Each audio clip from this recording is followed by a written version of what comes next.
The only thing we can't do is sign autographs. The Rise of Virtual K-pop Bands by Jake Kwan and Ivan Watson. This is on CNN, obviously October 4th of this year. So what is this? Virtual K-pop bands. Now, I'm not a big K-pop musical enthusiast. I couldn't tell you one song. I know BTS is I guess a boy band K-pop group. Um that's the limit of my knowledge. I really don't know too much about the art form other than that. I've listened to because of reading this, I've listened to a K-pop song. Um and I think NBA 2K has had some K-pop songs. I'm most likely wrong about that, but they might have in like 2K13, 2K14, something like that. I can't really remember. But let's read a little bit of the article and kind of get into what is a virtual K-pop band.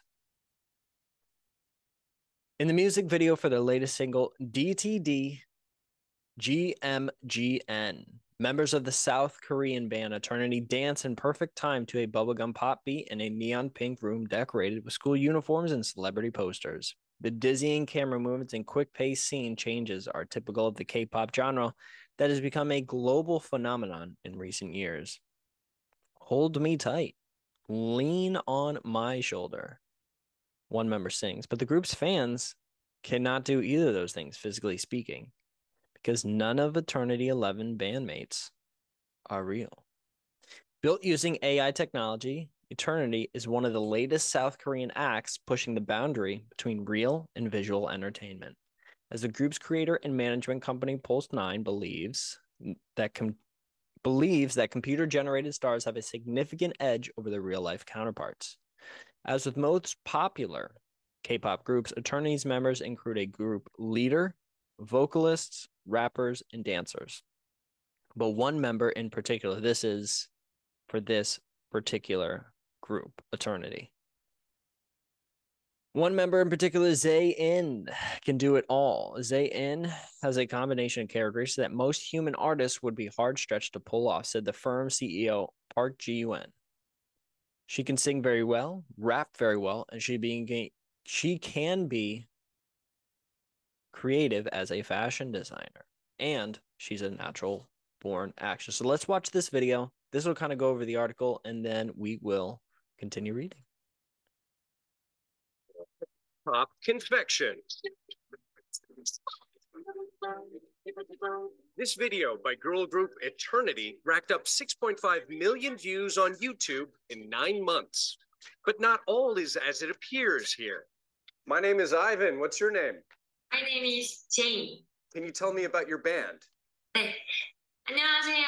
저는 세계 I'm from the world's first virtual K-pop girl group, she tells me. Jane and the 10 other members of Eternity aren't real.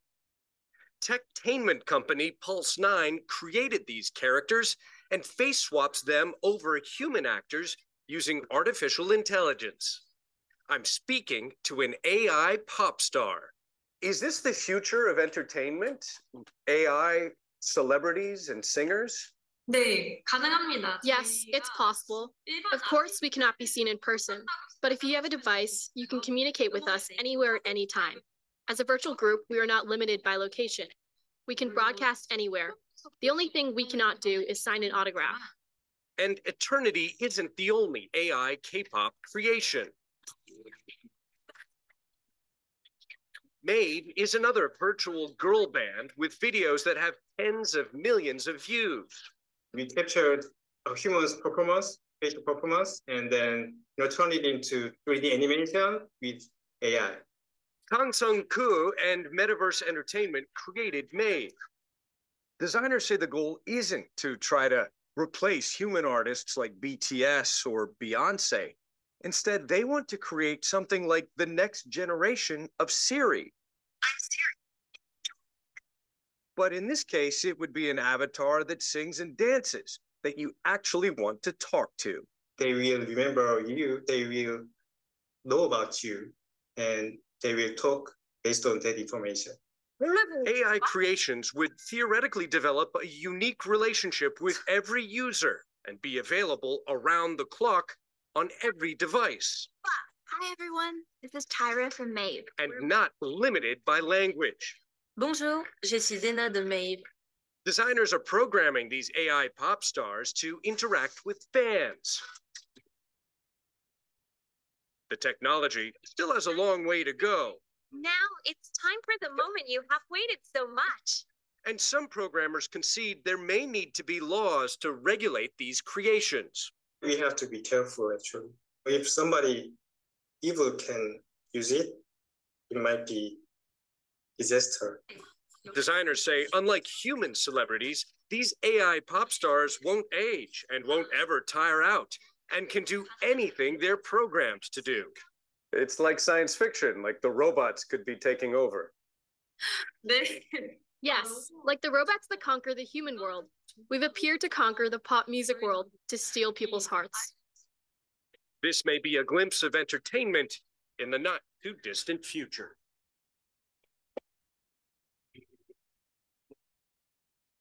Interessante. So Maeve, that second group that you saw there, that I actually watched their music video Pandora. It's not a bad song. It's not my cup of tea, but it is cool to see that group, because we'll talk about it later, but that group is actually different than this first group. So this that person in that video, that's, I guess, Jane is how you pronounce it. With the help of real-time face swapping technology and an AI-generated voice, Jane is played by 10 different people, including actors, singers, and dancers, who lend their talents to her avatar as needed. In one video posted on Jane's Instagram, for example, she rides a long board beside Seoul's Han River. For the video, her creators filmed the stunt with a stand-in whose face was later swapped out. And here is this video right here.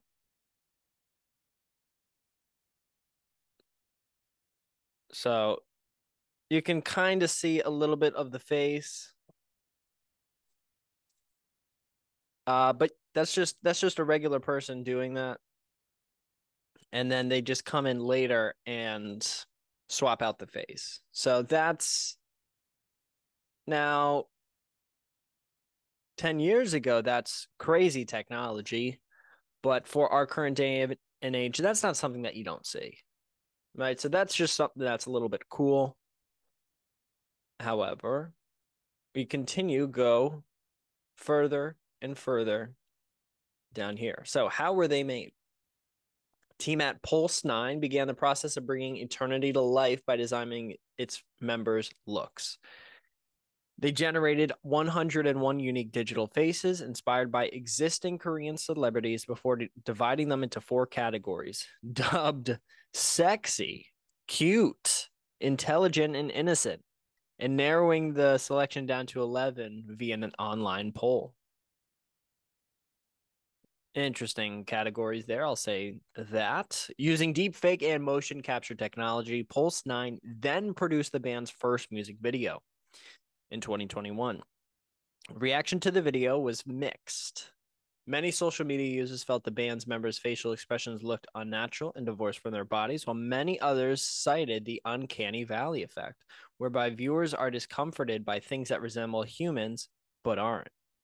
5 months later, when Pulse 9 released Eternity's next music video, No Filter, followers noted that the group is almost indistinguishable from the real thing. Quote, I'm surprised how realistic they sound, and the visuals look more realistic than the debut song, reads the most liked comment on YouTube. This is the group right here.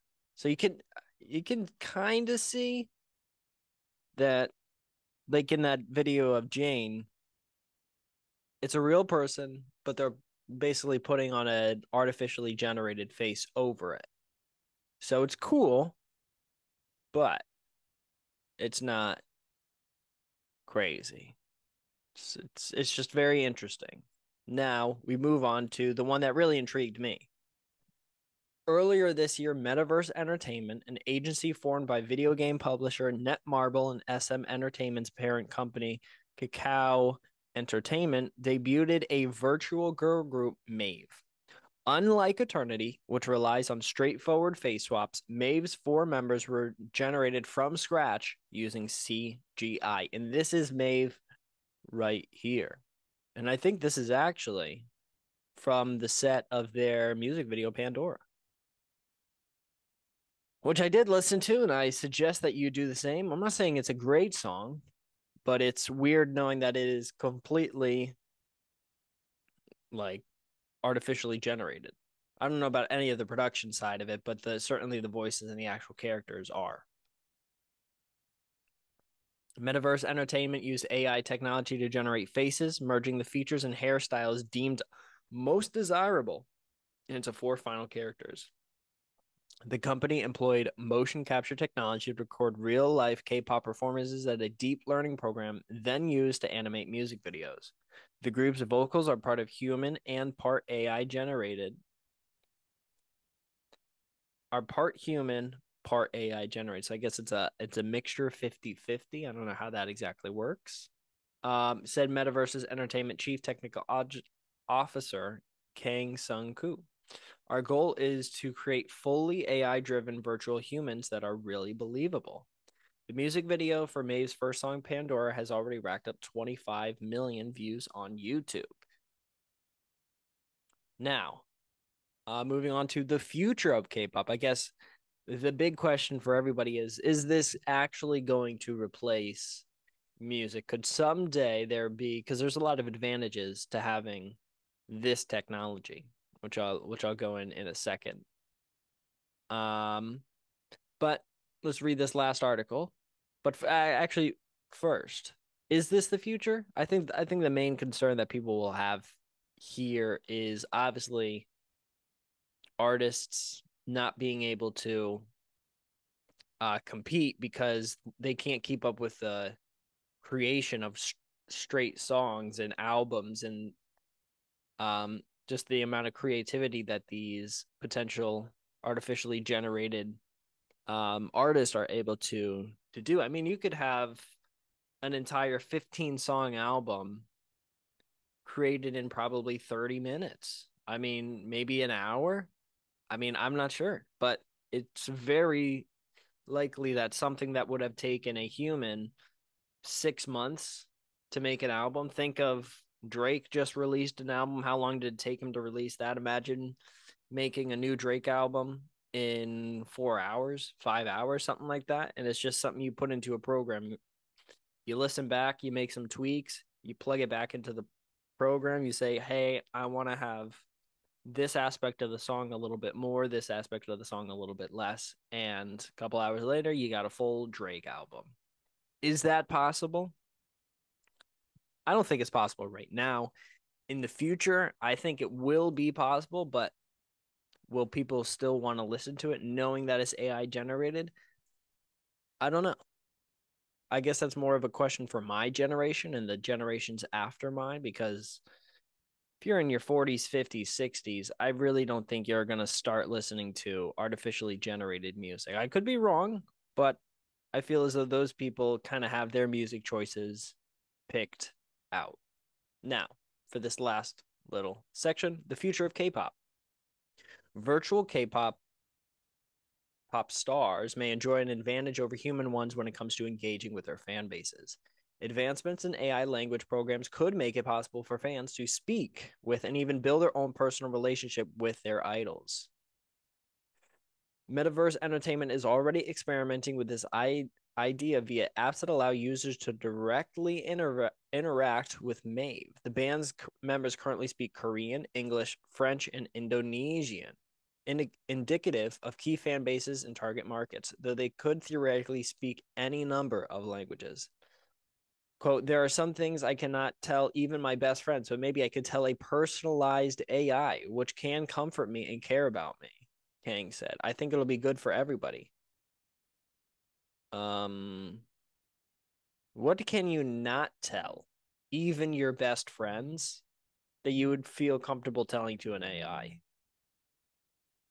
What are you hiding? Anyways, this is, see, you can kind of see right here. Graphics are not world changing. Kind of looks like a real person, kind of looks fake. I mean, they gotta change the hairstyle up a little bit. I mean, this is not the best look. I mean, you got purple, you got brown, you got we're a little all over the place. Nice shoes though. I think those are Adidas. Nice little Apple Watch. All right, the rest of the outfit works. All right, moving on. That's Jane. It's Jane right here from probably this looks like the same area where she filmed her Instagram video on the board. Maybe that hair isn't as bad as I thought it was before. Yeah, that's all right. I take back what I say. I apologize. Anywho, the development could certainly be good for companies like Kang's. The K-pop industry is underpinned by a laborious trainee system in which hopefuls are modeled from a young age, often going through years of costly dance and music classes before debuting. According to the Wall Street Journal, SM Entertainment spent approximately $3 million taking Girls' Generations to market in 2007. Agencies must invest in lessons, studio space, styling, and sometimes even cosmetic procedures for potential band members, costs not required for virtual talents. Furthermore, computer-generated pop stars will never fall ill, age, or become embroiled in contract disputes or tabloid scandals. But there is little chance major agencies replacing their real-life bands anytime soon, said Kang, acknowledging that some quarters of K-pop fandoms have reacted badly to AI groups. Criticism was about replacing current idols with virtual ones. They thought current idols might lose their jobs. Yeah, that makes sense.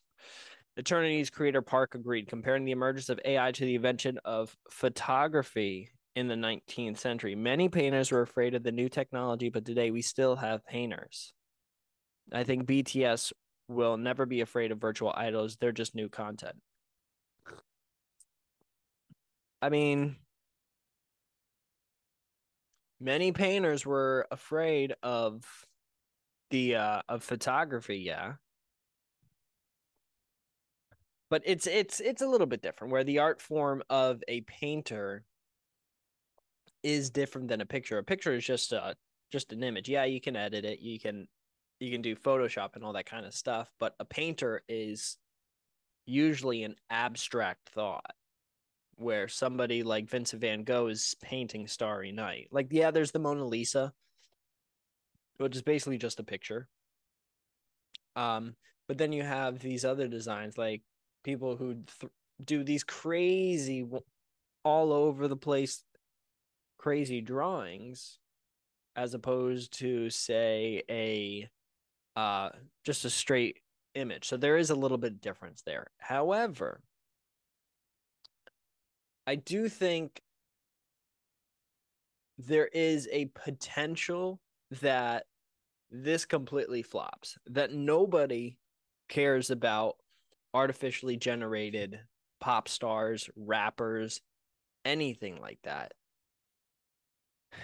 And I think the reason for it is not because the music won't be as good, but I think if people know that this is generated by a computer, some people like myself will be intrigued with it.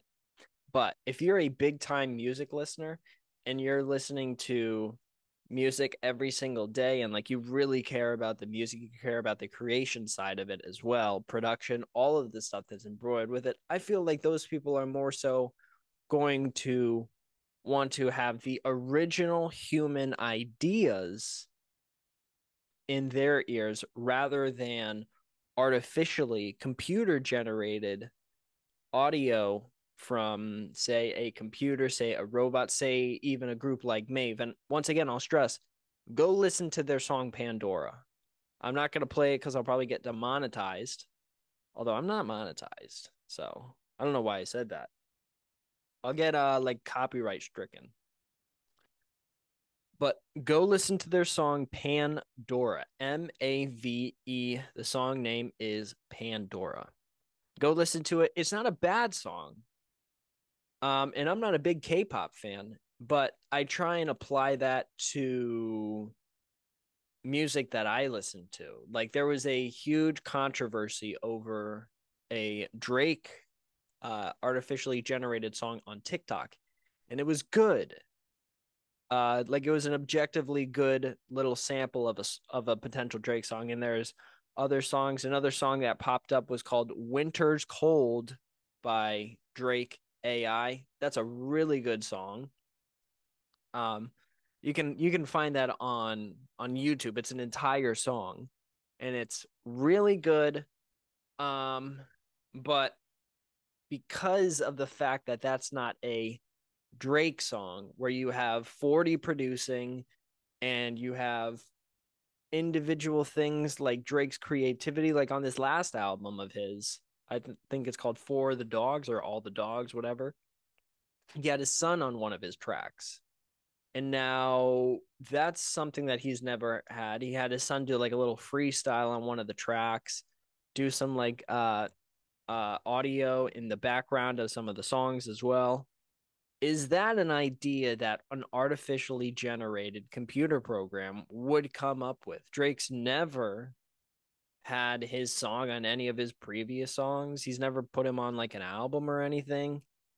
Is that something that AI would have just thought of in the moment?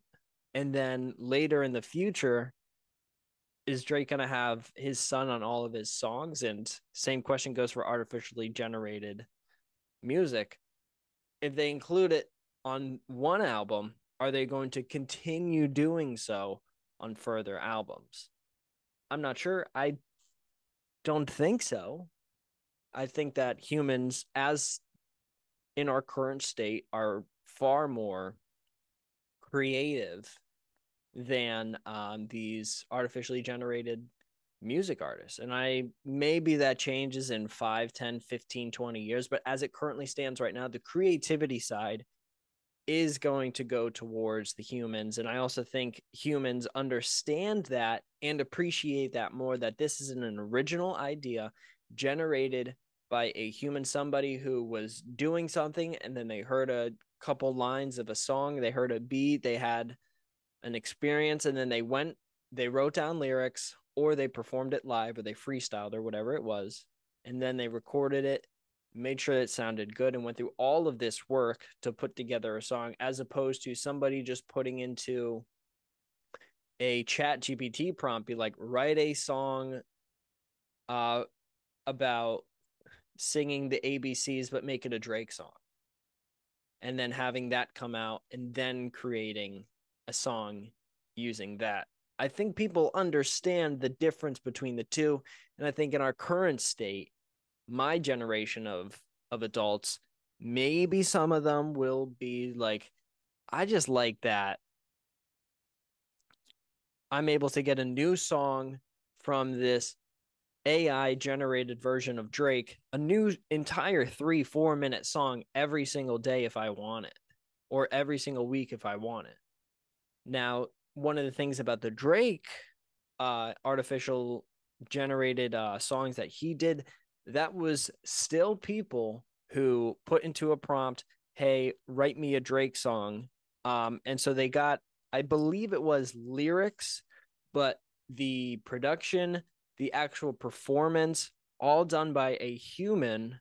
And then on the back end, they used a voice changer to change it into a Drake voice. So it is somebody who went, maybe they got the lyrics from ChatGPT, but with those lyrics that either they wrote or they got from some artificial intelligence program, they then went, performed a song as if they were Drake, did all of this production, creating the beat, creating all of the mixing for the audio so that it sounds good, and then they dubbed over their voice with a Drake filter and then put that out.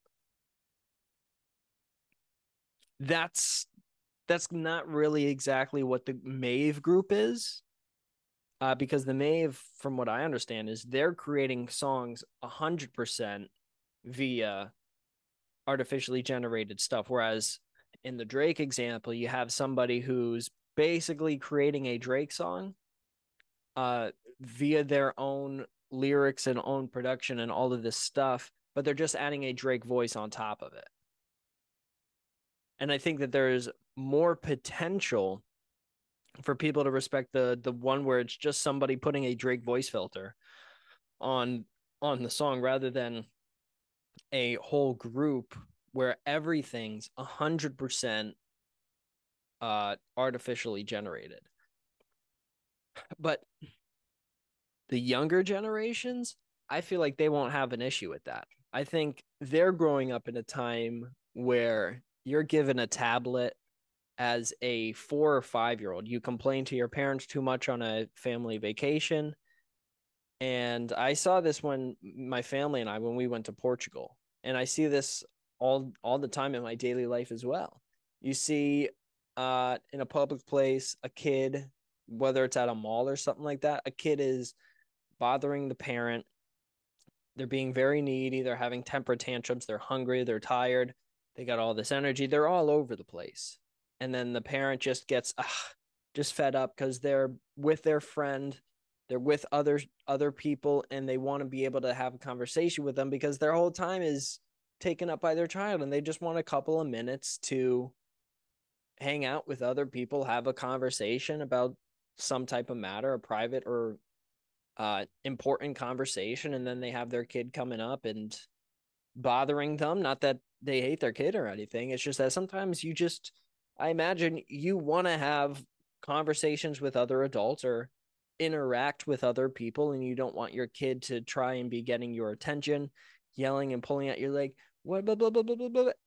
Sometimes you don't want that, right? And sometimes what the parents do is their solution is, all right, where's the tablet? Let's get you a tablet. Here, take my phone, scroll on TikTok. And I think for those kids who grow up, and I'm thinking about this more and more so as I'm getting closer and potentially having children. What does that do to the kid?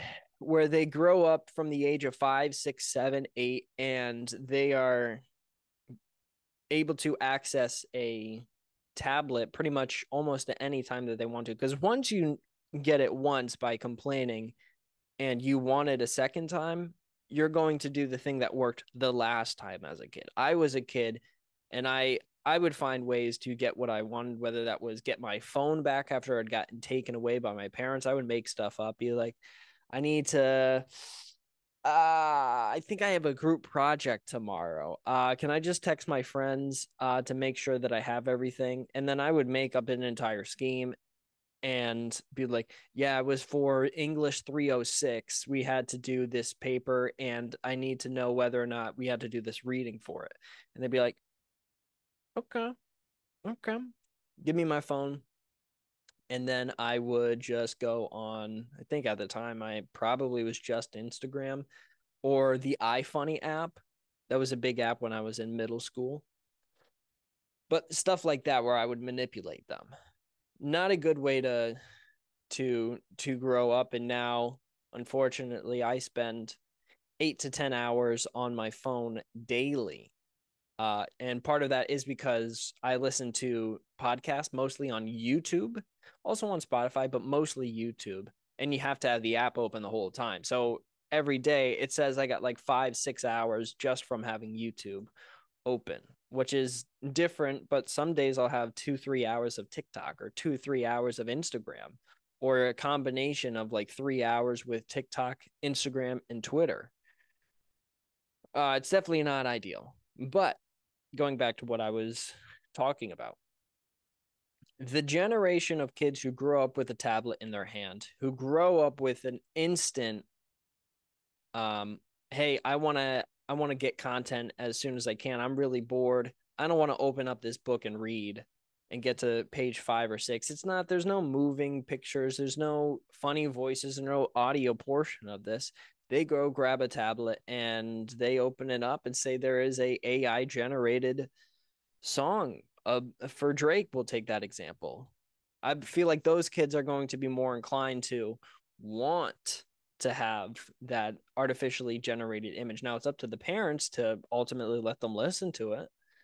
Now maybe you'll have some kids who do it behind their backs. But for parents to let that information like kind of be brought out in front of them. And I think if kids are given the opportunity to access these artificially generated musical pieces, I feel like they'll actually like them. And I think that because there could potentially be so many songs that are generated using artificial intelligence and your kid's favorite artist, it could potentially be something where they are actually interested in it more so than, say, regular human generated music where they have to wait 3 to 6 weeks for their next Baby Shark to Do song. Whereas with AI, you can generate Shark to Do remix number 500 in just a couple of hours.